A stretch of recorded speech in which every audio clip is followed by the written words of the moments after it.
সকলকে জানাই শুভ নববর্ষ। এটা আসলে আমার একটা অর্ডারের কাজ ছিল। এখানে আমি শুরুতে একটা লাল রিবন নিয়ে নিয়েছি এবং যেভাবে দেখিয়েছি সেভাবে ঠিক পেঁচিয়ে পেঁচিয়ে রিবনের এইভাবে টুকরো করে নিতে হবে।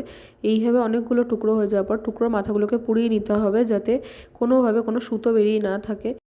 আর আমি ঠিক যেভাবেই টুকরোর মাথাগুলোকে নিয়ে একের পর এক মুড়ে নিচ্ছি, এটা হচ্ছে গ্লু স্টিক। গ্লু স্টিকটাকে একটু আগুনের দিয়ে গলিয়ে নিয়ে আমি ব্যবহার করছি।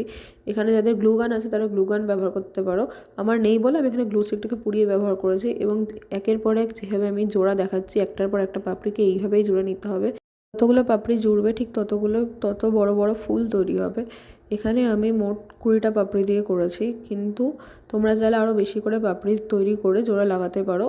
সবথেকে বড় যতগুলো পাপড়ি দেবে ঠিক ততগুলো বড় বড় তৈরি হবে। এবং একের পর এক এইভাবে ঘুরিয়ে ঘুরিয়ে ফুল তৈরি করে নিতে হবে। আমি যেই পদ্ধতিতে দেখিয়েছি ঠিক সেই পদ্ধতিতেই। তোমরা একটু স্লো করে, যদি তোমাদের বুঝতে অসুবিধা হয় তাহলে একটু স্লো করে দেখে নিও। আমি একটা ছোট্ট কাপের মধ্যে একটুখানি জল নিয়ে তার সাথে আঠা গুলে নিচ্ছি। আর এটা হচ্ছে লাল অভ্র।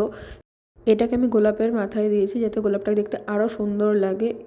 তোমরা যদি চাও তোমাদের প্রিয় মানুষকে এইভাবেই গোলাপ বানিয়ে উপহার দিতে পারো। এবং আমাকে অর্ডার দিতে চাইলে আমার ইনস্টা এবং এফবিতে ডিএম করে রাখো, যে যেখান থেকেই দেখো না কেন একটা ডিএম করে রাখো, আমি তোমাদের প্রত্যেকের রিপ্লাই দিয়ে দেবো। এবং তোমরা যদি ইউটিউব থেকে দেখে থাকো প্লিজ আমার চ্যানেলটাকে সাবস্ক্রাইব করে দিও, এবং এফবি থেকে দেখে থাকলে একটা ফলো করে দিও, এবং ইনস্টা থেকে দেখলেও আমাকে একটা ফলো করে দিও।